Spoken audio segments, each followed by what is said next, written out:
বাবুই পাখির বাসায়, আহা বাবুই পাখির বাসা।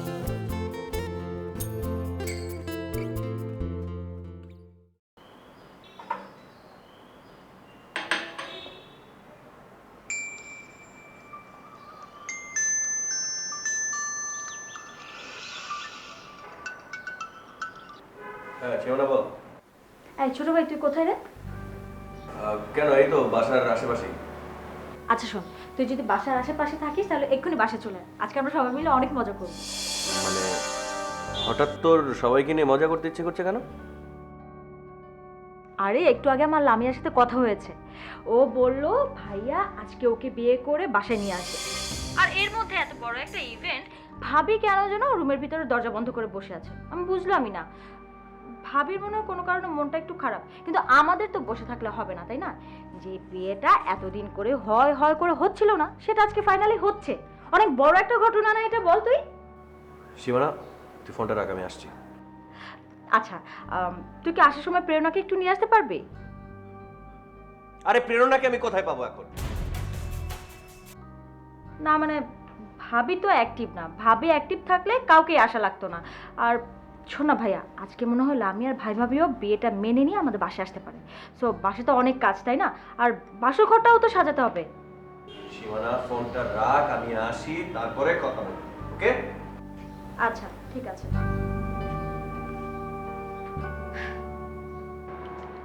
শোনো, বাসে কিন্তু আজকে অনেক কাজ। ভাবি তো চুপচাপ বসে আছে, কিছুই করবে না। যা করার আমাকেই করতে হবে। তুমি এক কাজ করো, গতবার যেরকম বাসর ঘর সাজানোর জন্য ফুল এনেছিলে ওরকম ফুল নিয়ে আসো, সুন্দর করে বাসর ঘরটা সাজাবো, ঠিক আছে? তুমি তাড়াতাড়ি যাও, আমি আসছি।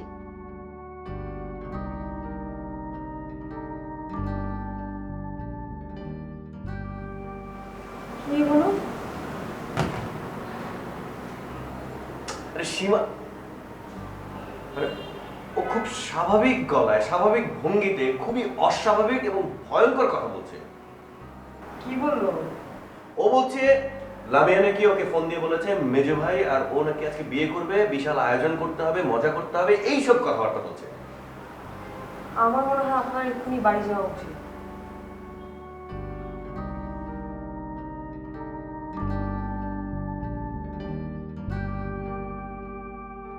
আর বাসায় গিয়ে একটা ফোন দিয়ে জানাবেন।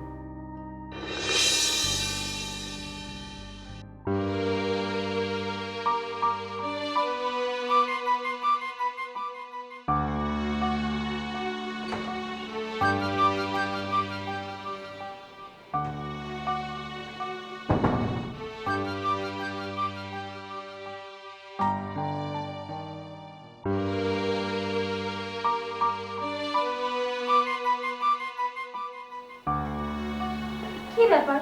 তোমাকে আমি কি বললাম, তুমি এখন এখানে বসে আছো? কয়টা বাজে তুমি দেখেছো? এখন না গেলে কিভাবে হবে? তুমি কোনো পাত্তাই দিচ্ছ না। তোমার দিয়ে কোনো কাজ হবে না।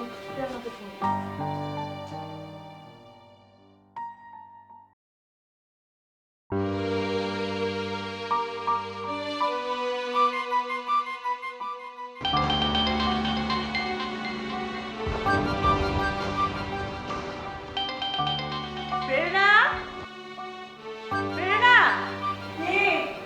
তোর ফোন আসছি।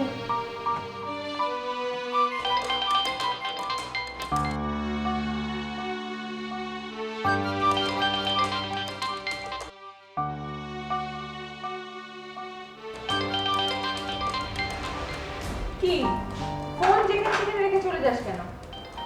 দেখছি আমি।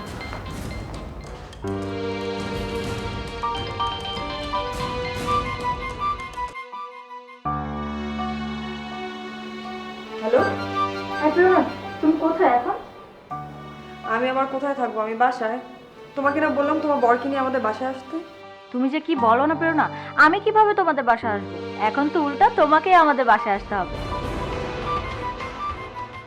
কেন আমি এখন তোমাদের বাসায় আসবো কেন? প্রেরণা, মেজো ভাই আর লামিয়ার বিয়েটা যে হই হই করে হচ্ছিল না, তাই না? একবার তো তুমি আর আমি মিলে বাসর ঘর সাজালাম, কিন্তু বিয়েটা তো হলো না। দেখো আমি কাকে কি বলছি তুমি তো সব জানোই। এখন কি হয়েছে সেটা বলো। লামিয়ার সাথে একটু আগে আমার কথা হয়েছে, বুঝতে পারছো? বুঝতে পারবো না কেন? কি বললো লামিয়া ভাবি? আজকে মেজো ভাই লামিয়াকে বিয়ে করে বাসায় আনবেই, এটা 100% শিওর। তুমি কি বুঝতে পারছো যে তুমি কি বলছো? আশ্চর্য, আমি কি না বুঝে তোমার সাথে কথা বলছি? আচ্ছা, লামিয়া ভাবে কিভাবে শওকত ভাইকে বিয়ে করবে? কিভাবে বিয়ে করবে মানে?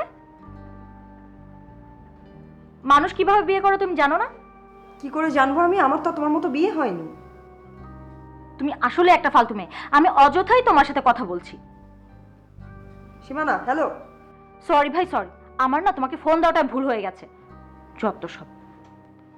সীমানা, সীমানা, হ্যালো। তাড়াতাড়ি, আমি কেনই বা ওকে এই সমস্ত কথা বলতে গেলাম? ওর মাথাই তো ঠিক নেই। আমার মাথাও ঠিক নেই। আর তুমি কেন এখানে বসে আমার দিকে এভাবে তাকিয়ে আছো? তোমাকে আমি কি বলেছি? একটা কথা কয়বার বলতে হয় আমি বুঝলাম না। তোমরা কেউ না ব্যাপারটাকে কোনো গুরুত্বই দিচ্ছ না। ভাইটা তো আমার, তাই না? আর এর জন্য কি সব কাজ আমাকেই করতে হবে? তোমরা কেউ কিছু দেখবে না? কিচ্ছু করা লাগবে না কারো, সব আমাকেই করতে হবে। যত সব।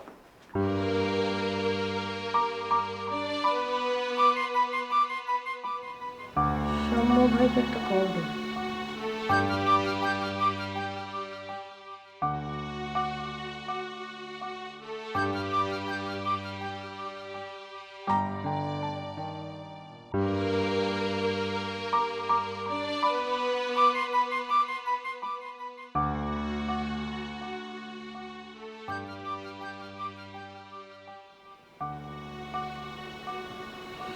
সাম্য ভাইয়ের নাম্বার বিজি।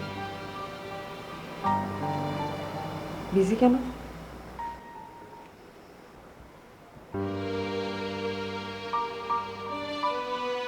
Thank you. আমি তো ভাবতেই পারিনি যে আপনি আমার কথা রাখবেন। Thank you very much. না না, আমি কিছু মনে করিনি।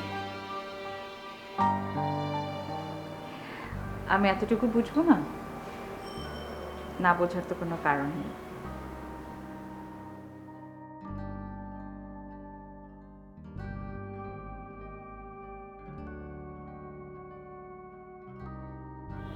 না ঠিক আছে, কালই দেখা করতে হবে এমন তো কোনো কথা নেই।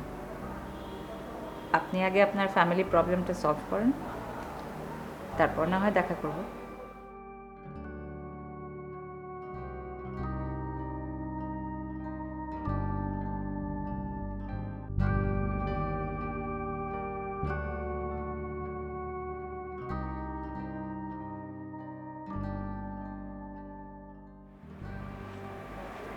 নুসরাত ও লুকিয়ে লুকিয়ে কার সাথে কথা বলে?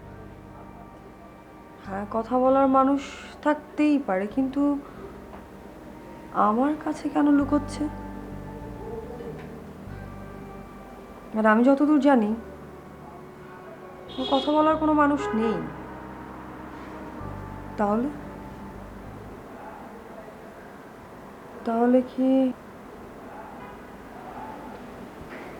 শ্যাম্য ভাইকে একটা ফোন করি।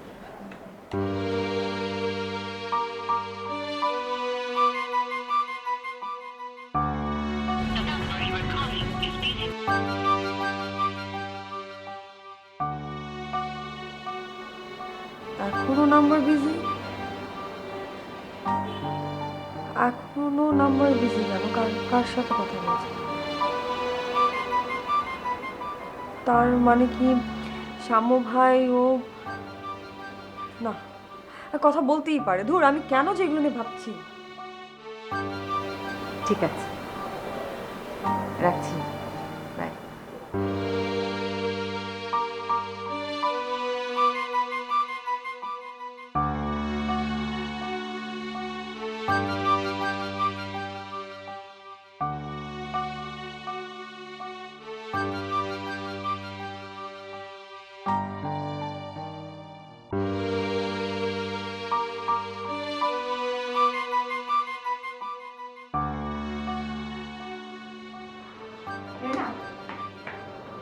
একটা সুখবর আছে। কি সুখবর? কি ব্যাপার, তোকে এমন পাজল দেখাচ্ছে কেন? পাজল? না না, কোনো পাজল নাই। কি সুখবর? শিওর? হ্যাঁ হ্যাঁ, বল। ওই যে বাণিজ্য মেলা একটা ভাইয়ের সাথে দেখা হয়েছিল না, ওই যে উনি কোন অফিসে জানি জব করে বলেছিল। ভাই হ্যাঁ হ্যাঁ, হিমেল, হিমেল নাম, রাইট? বাবা, নাম একদম ঠোঁটের আগায়, এত পছন্দ হয়েছে? হয়েছে, ভীষণ পছন্দ হয়েছে। এতক্ষণ ধরে কি ওই ছাগলটার সাথে কথা বলছিল? আবারও ফালতু কথা। আচ্ছা ঠিক আছে, বল না কি সুখবর। না মানে সুখবর তেমন কিছু না, কিন্তু আমার কাছে আবার সেটা সুখবর। মানে অনেকদিন ধরেই তো ট্রাই করছি, কোথাও তো কিছুই হচ্ছে না। তো উনি ফোন করলো, ফোন করে বলল যে আমার হয়তো এই মাসের মধ্যে কিছু একটা হবে। তাই সেটা আমার কাছে অনেক বড় একটা সুখবর, আবার তেমন কোনো সুখবর না। উনি কি মানে তোকে কনফার্ম করেছে যে এই মাসের মধ্যে কিছু একটা হবে? না, কনফার্ম করেনি, বললো আর কি ফোন করে। বাহ বাহ, তাহলে তো এটা আসলেই সুখবর না? সুখবর কিনা সেটা জানি না, তবে একটা কথা আছে না, অভাগা যেদিকে চায় সাগরও শুকায় যায়। আমার বেলাও সেরকম। দেখা যাবে যে আমার চাকরি হওয়ার আগেই সেই কোম্পানি পথে বসে গেছে, আমার আর কিচ্ছু হবে না। আরে ধুরো, এইসব বাজে বাজে চিন্তা করিস না তো। তুই এক কাজ কর না, তুই শাওরে যা, তোর শাওর শেষ হলে দেন আমি যাব। ঠিক আছে।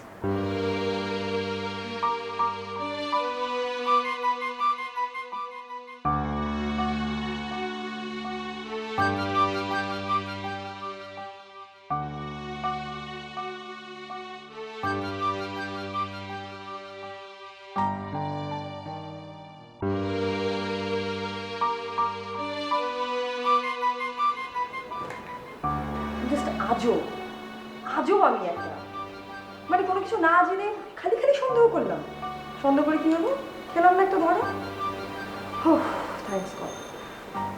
তবে এই শয়তানটা তো বাণিজ্য মেলার ওই হিমেল ভাইয়ের সঙ্গে কথা বলছিল। তাহলে আমার শয়তানটা কার সঙ্গে কথা বলছিল? ফোন দিয়েই দেখি। শয়তান কার সঙ্গে কথা বলো তুমি?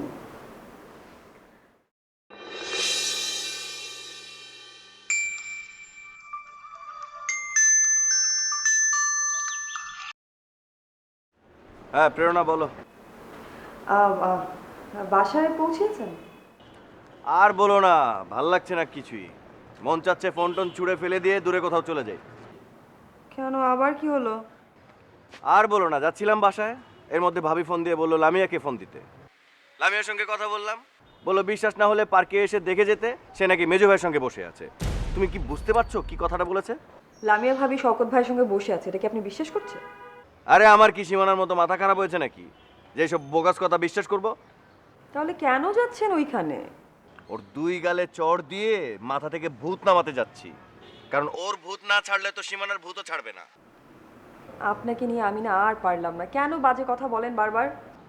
আচ্ছা রাখি তাহলে এখন। আচ্ছা হ্যাঁ, হ্যালো হ্যালো।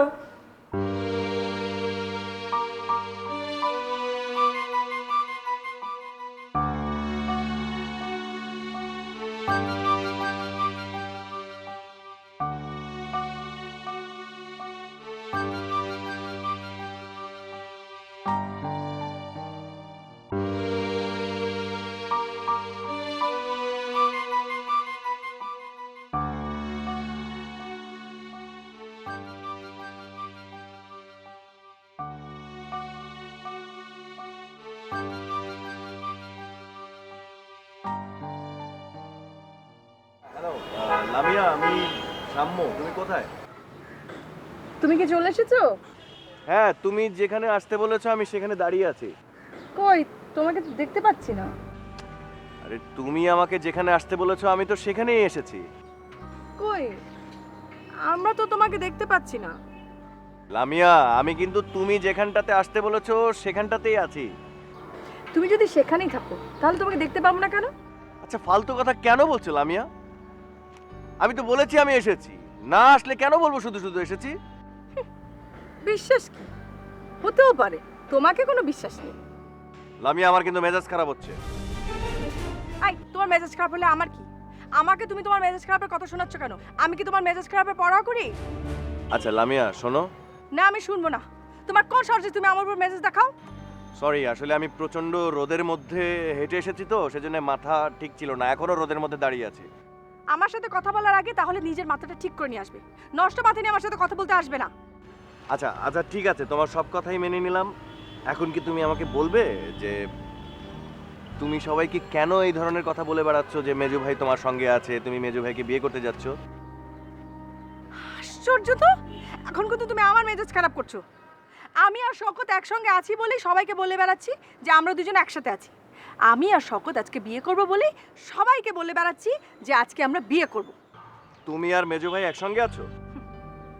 শুধু একসঙ্গে না, এই যে তোমার ভাইয়ের হাত ধরে আমি তোমার সাথে এখন কথা বলছি। তুমি আমার সামনে থাকলে একটা থাপ্পড় মেরে সবগুলো দাঁত ফেলে দিতাম।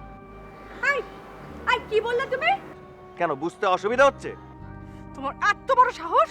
আমি যদি এই কথাটা শওকতকে না বলেছি, শওকত যদি আজকে তোমার বিচার না করে, তাহলে জীবনেও আমি তোমাদের বাড়িতে বউ হয়ে যাব না। শওকত আমার হাতে পায়ে ধুলো, আমি জীবনেও তোমার বাড়িতে বউ হয়ে যাব না। লামিয়া, লামিয়া কেন পাগলামি করছো? তুমি কি? না, আমি মোটেও পাগলামি করছি না। মেজো ভাইয়া মারা গেছে তুমি জানো না? লামিয়া প্লিজ, তুমি নিজেও আর পাগলামি করো না, আরেকজনকে আর টাল দিও না।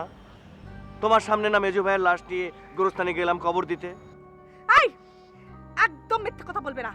আই, কখন তুই নিয়ে গেলি শওকতকে গোরস্থানে? কেন নিয়ে গেলি? শওকতের কি মরবার বয়স হয়েছিল? শওকতের কি কোনো অসুখ হয়েছিল? আচ্ছা ঠিক আছে লামিয়া, তুমি যেটা বলছো সবই ঠিক আছে। ভাইয়ার কোনো সমস্যা ছিল না, বয়সটাও হয়নি মরার। মানে ড্রাগ ইউজাররা ড্রাগের পয়সা জোগাড় করতে গিয়ে আসলে ভাইয়াকে খুন করে ফেলেছে। তা না হলে এত সহজে কেন মরতে হবে ভাইয়াকে, তাই না? আমি বলেছি না আমার সাথে একদম এরকম কথা বলবে না। এইসব কথা বলার জন্য কিন্তু আমাকে ফোন করবে না। আমি কিন্তু তোমাদের কোনো কথা শুনবো না। আমি তোমাদের কোনো কথা শুনতে চাই না বললাম। আমার সাথে আর কোনো কথা। লামিয়া, লামিয়া শোনো, তুমি আমার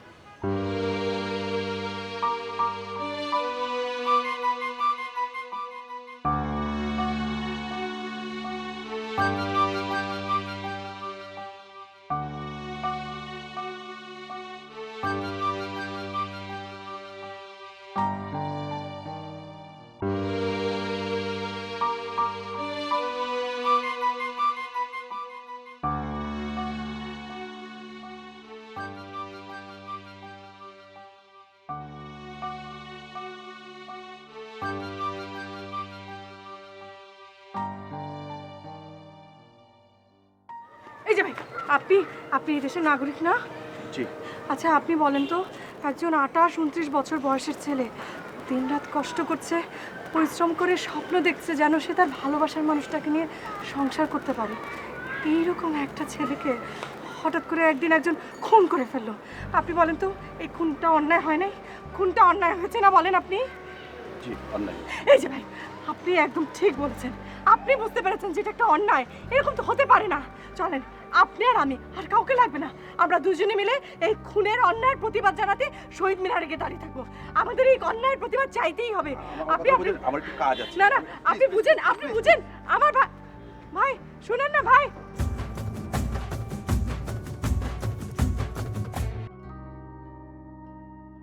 এই যে ভাই, এই যে ভাই, শুনেন শুনেন।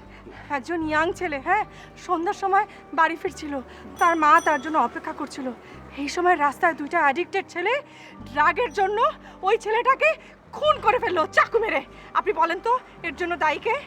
ওই দুই ড্রাগ এডিক্টেড? না, শুধু ওই ড্রাগ অ্যাডিক্টেড দায়ী না, দায়ী হচ্ছে সবাই। এই ড্রাগ কি দেশে হঠাৎ করে চলে আসছে, আকাশ থেকে পড়েছে, মাটি ফুঁড়ে ঢুকেছে? ড্রাগ এই দেশে ঢুকিয়েছে কারা? আপনার আমার মতো সাধারণ মানুষ না, যাদের অনেক ক্ষমতা, যাদের অনেক টাকা দরকার, তাদের যাদের অনেক ক্ষমতা, তাদের দায়িত্ব হচ্ছে আমাদেরকে রক্ষা করা। তাই তারা সবাই দায়ী। আমি কাউকে ছাড়বো না, আমি সবাইকে ধরবো। আপনি কোথায় যাচ্ছেন শুনে যান। হ্যাঁ, ড্রাগ কোথা থেকে আসলে এখানে? যারা ড্রাগ এখানে ঢুকাচ্ছে তাদের কিছু হচ্ছে না, যারা ড্রাগ বিক্রি করে তাদের কিছু হয় না। আর ধরা খাবো আমি, খেসারত দিবে শওকতের মা। শওকত মারা যাবে, আমি কাউকে ধরবো না, কাউকে ধরবো না, কাউকে ছাড়বো না।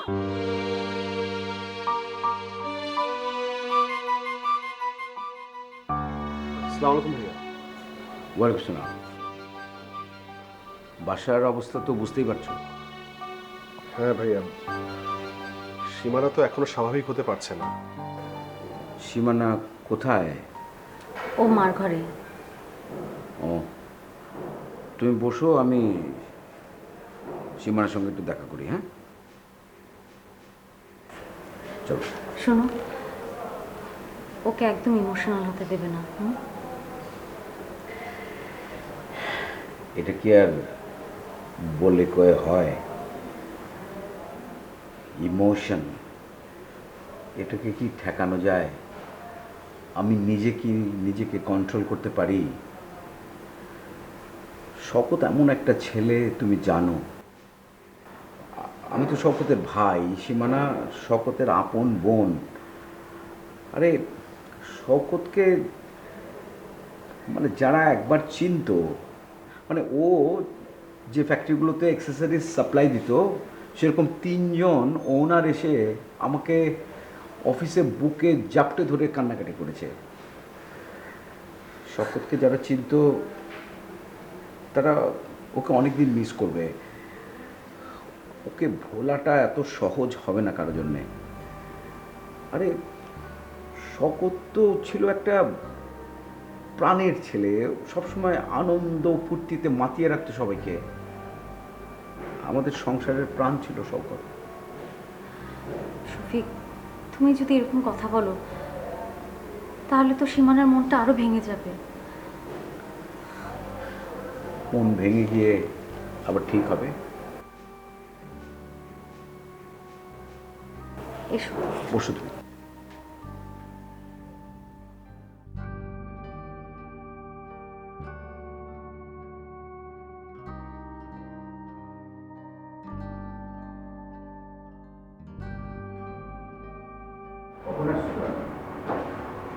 এই তো সকালে।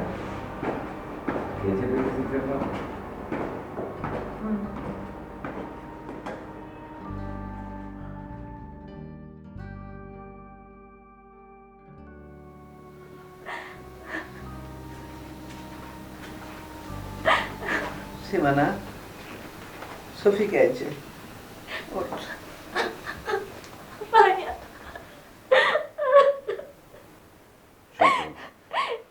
এসব কি হয়ে গেল ভাইয়া? মেজো ভাই আমাদের ছেড়ে কেন চলে গেল? শান্ত হও সীমানা, শান্ত হ। কোনো সুযোগ তো ছিল না। কি দরকার ছিল এত তাড়াতাড়ি চলে যাওয়ার? চর থাপ্পড় মেরে যে আটকে রাখবো সে সুযোগও তো ছিল না রে। হয়েছে হয়েছে, তোর আর এত কথা কম লাগবো না। বাড়ি থেকে আইছোস, যা কাপড় চোপড় ছাইরা মুখে হাতে পানি দে। হ্যাঁ ভাইয়া, তুমি যাও, ঘর গিয়ে রেস্ট নাও। সম্য কোথায়? ও কি বাড়িতে নাকি বাইরে? শ্যামা বাসাতেই আছে। তুমি এসো। বস বস, কান্নাকাটি করিস না, থাক। আইতেছি মা। যা।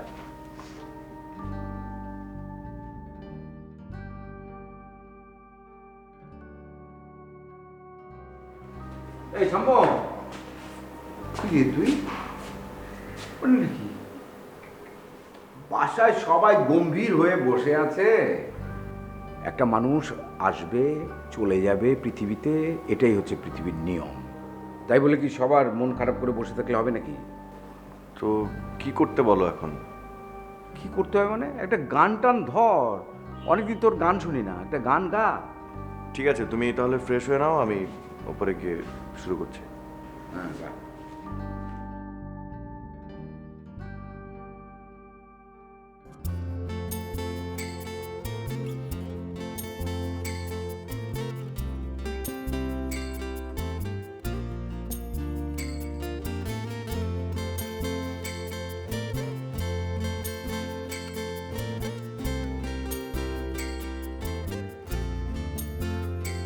একটা বাবুই পাখির বাসা ছিল, বাবুই পাখির বাসা। খুদকুটার খুব কমতি ছিল, কম ছিল না আশা। বাবুই পাখির বাসা ছিল, বাবুই পাখির বাসা। খুরকুটার খুব কমতি ছিল, কম ছিল না আশা। খড়কুটাতে তৈরি বাসা হাওয়ায় হাওয়ায় দোলে, ছানারা সব দিব্যি ঘুমায়, মা পাখিরা চলে। খড়কুটাতে তৈরি বাসা হাওয়ায় হাওয়ায় দোলে, ছানারা সব দিব্যি ঘুমায়, মা পাখিরা চলে। বাবুই পাখির বাসা ছিল, বাবুই পাখির বাসা। বাবুই পাখির বাসায়, আহা বাবুই পাখির বাসা। পাখিটার ছোট্ট চাওয়া আর কোনো চাওয়া নাই, বুকের মানিক থাকুক বুকে সারা জীবনটাই। ছানারা আজ অনেক বড়, বোঝে না আমার ভাষা, ভুলেই গেছে ছিল একটা বাবুই পাখির বাসা। বাবুই পাখির বাসায়, আহা বাবুই পাখির বাসা। খুদকুটার খুব কমতে ছিল, কম ছিল না আশা। বাবুই পাখির বাসায়, আহা বাবুই পাখির বাসা।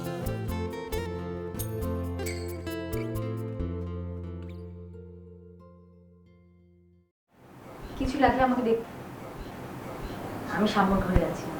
যাও।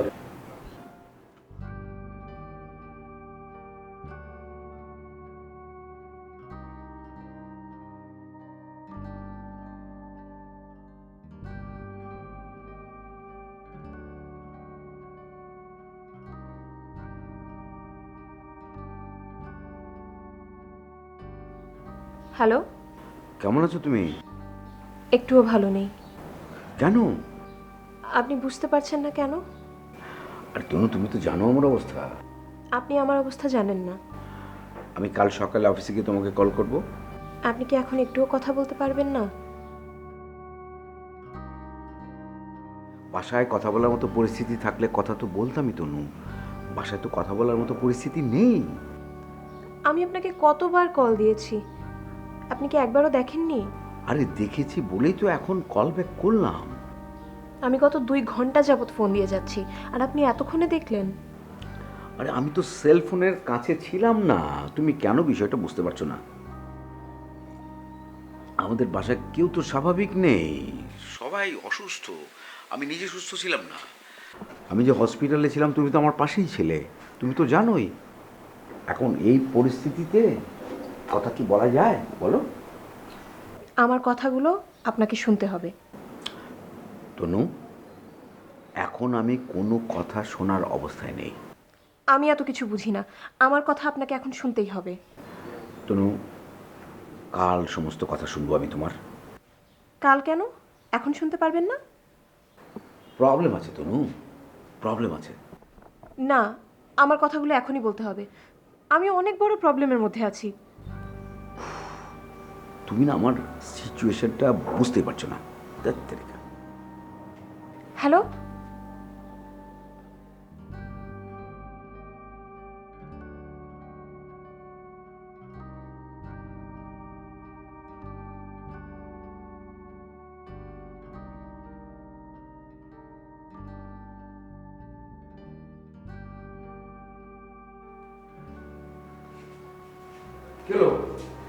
সম্পর্ক গান কি শেষ? শাম্যকে গান গাইতে বলে তো তুমি নিজেই আসলে না। আরে কি করে আসবো? এই অবস্থায় সারাটা দিন আমি অফিস করেছি, তারপরেও একের পর এক বেটাদের ফোন থামছেই না, করেই যাচ্ছে এই কাজ সেই কাজ। বলতো কি করি? তো ফোনটা বন্ধ করে রাখলেই তো পারো। হ্যাঁ, বন্ধই তো করে দিচ্ছি, এছাড়া তো আর কোনো উপায় দেখছি না। মা, মানে শরীর টরীর ঠিক আছে তো? আমার শরীর নিয়ে চিন্তা করিস না বাবা, তোরা ভালো থাকিস। তোরা না ভালো থাকলে আমি ভালো থেকে কি করুম? তোরটা যে পোলাটা আমার বাড়ি থেকে বেরোলো আর ফিরল না, শখতের লাশ আমারে দেখতে হইল। আরে আমি এই কথা কমু কারে জিগাম? আমি এই কথা কেটাই উত্তর দিব ক? বইছে মা, রাও না, থাক না এসব কথা। সীমানার শৌখিন তোমাকে খুঁজছিল, একটু যাবে নাকি ওদের ঘরে? আচ্ছা তাই নাকি? যাচ্ছি। সফিক, কোন আমার? ওই একটা কথা কইতে চাইছিলাম, ক্যাঠাই কিভাবে নিবে আমি জানি না। আমি আর কদিন বাঁচুম বাপ, আমার তো মনে হয় না। কি আবল তাবল কথা কইতেছ? সারাদিন আম্মার একই কথা, সারাদিন বলবে। কও না, কি কইবা? শৌখিন শওকতের বন্ধু আছিল, হে তো আমগো কাছে নতুন মানুষ না। ও নয় হইব কি লিগা? ওরে কি আজকে দেখি নাকি? 10-12 বছর তো হইবই না, তার থেকেও মনে হয় বেশি হইব না মা, কি কও?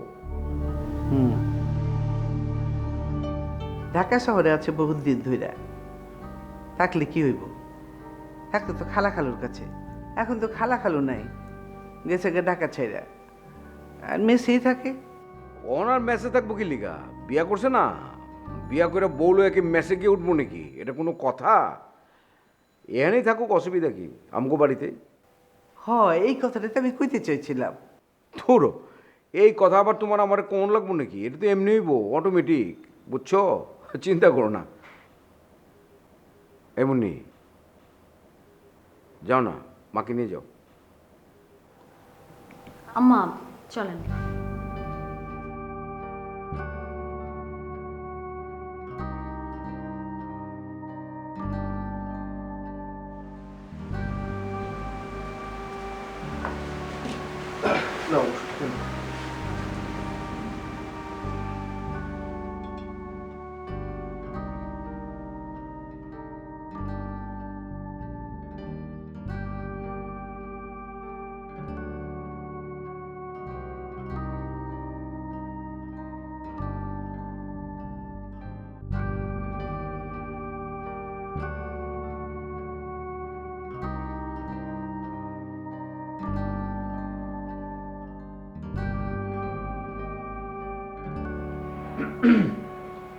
ছিরে, শুয়ে পড়েছিলি নাকি তোরা? না ভাইয়া, ভেতরে এসো। ভাইয়া আসুন, বসুন।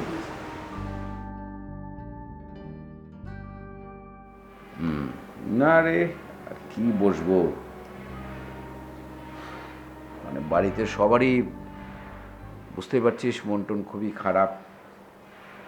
সেদিনটা আমার একটা ভয়ঙ্কর দিন ছিল, আমি না একদম কিছুই ভাবতে পারছি না, ভুলতে পারছি না। আমি হসপিটালে, সাম্য একমাত্র জানে, তোরা কেউই কিছুই জানিস না। সাম্যের উপর রাগ করে বাড়ি ছেড়ে চলে যাবি, কেউ মানা করলো না, কেউ না দেখলো না জানলো। শকত ড্রাগ অ্যাডিক্টদের ফেস করতে গিয়ে কিভাবে জীবনটা খোয়ালো, আর এই সবগুলো ঘটনা ঘটলো একই দিনে। আমি আমার জেদের কারণে ভাইয়াকে শেষ দেখাটা পর্যন্ত দেখতে পারি। ভালোই হয়েছে, ওর সুন্দর সুন্দর স্মৃতিগুলোই তোর সঙ্গে থাক। ওর এই ভয়ঙ্কর চেহারাটা যে তোকে দেখতে হয়নি, এটা অনেক ভালো হয়েছে। ভাইয়ার শৌখিন, জি ভাই। তোমাকে একটা কথা বলতে এসেছি ভাই। জি বলুন। যদিও বিয়েটা তোমরা আমাদেরকে না জানিয়ে করেছো, তারপরেও আমি কিন্তু অখুশি হইনি। ইয়াং ছেলে মেয়েদের এই সাহসটাকে আমি রেসপেক্ট করি। মানে ওরা দেখাতে চায় যে ওরা সক্ষম, এতে করে বোঝা যায় যে ওদের রেসপন্সিবিলিটি আছে। আমরা চেষ্টা করব। একসঙ্গে থাকলে মানুষের শক্তি বাড়ে, বিচ্ছিন্নতা মানুষকে দুর্বল করে দেয়। আমার জানা মতে তোমার ঢাকা শহরে ওরকম আত্মীয় স্বজন কেউ নেই। এখন তুমি সীমানাকে বিয়ে করেছ, শওকত নাই, শওকতও চলে গেছে। আমি চাচ্ছি যে সীমানাকে নিয়ে তুমি এখানেই থাকো, আমাদের বাড়িতেই। এখানে তো থাকার জায়গার কোনো অভাব নেই। আর শওকত চলে যাওয়াতে মা তো একদম একা একা হয়ে গেছে। এরকম অবস্থায় সীমানাও যদি বাসা ছেড়ে চলে যায় তাহলে মার অবস্থাটা কী হবে একবার ভাবো। শৌখিন, তুমি ভাই সংকোচ করো না, এখানেই থাকো প্লিজ।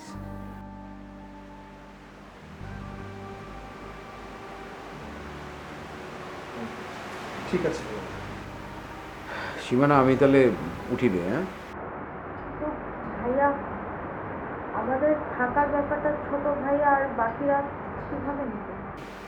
সীমানা, তুই না সব সময় বেশি বুঝিস।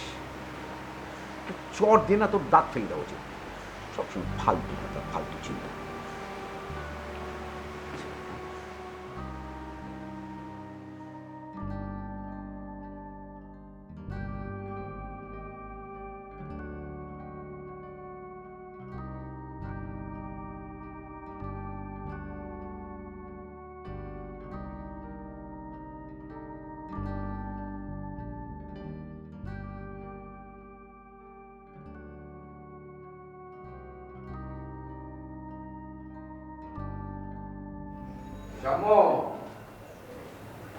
কি ও ফোনে কথা বলছিলি? আচ্ছা ঠিক আছে, কথা শেষ কর, অসুবিধা নাই। আমি পাশের ঘরে আছি, পরে কথা বলে দেবে। কথা শেষ কর তুই। আচ্ছা,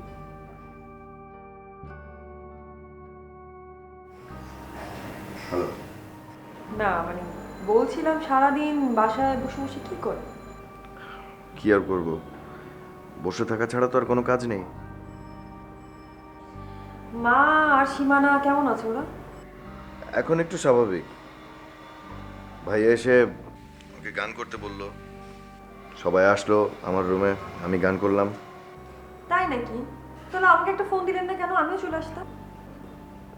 হুট করে তো, আর গান তো উদ্দেশ্য না, ভাইয়া সবাইকে এক করলো এই আর কি। না, মেজো ভাই থাকতে তো শৌখিন ভাই আমাদের বাসায় এসেছে, থেকেছে, তখন একটা বিষয় ছিল। আর আজকে তো সীমানার হাজবেন্ড হিসেবে, তো ব্যাপারটা ডিফারেন্ট আছে না? আচ্ছা, এই শৌখিন ভদ্রলোকটা কেমন? ভালো, খারাপ না। খারাপ না মানে মানে মোটেও খারাপ না, মানুষ হিসেবে অনেক ভালো। আর বাবা মায়ের মতো আরেকটা সংসার হবে সীমানার, সেটা বোঝা যাচ্ছে। অভাব অনটন কোনোদিনই ছাড়বে না, কিন্তু একটা জিনিসের অভাব হবে না। কোন জিনিসের অভাব হবে না? সুখ। সুখের অভাব হবে না সীমানার। বাহ, দারুণ একটা কথা বলেছেন কিন্তু। সুখ। যদিও জানি না যে এটা আদতেও কোনো কাজ করে কিনা, বা আক্ষরিক অর্থের কতটুকুই বা মূল্য আছে, কিন্তু জানেন আপনার মুখ দিয়ে যখন সুখ শব্দটা বেরোলো না, মনে হলো যেন শব্দটা এসে আমার বুকের ভিতরে এসে লেগে। পাখিটার ছোট্ট চাওয়া আর কোনো চাওয়া নাই, বুকের মানিক থাকুক বুকে সারা জীবন।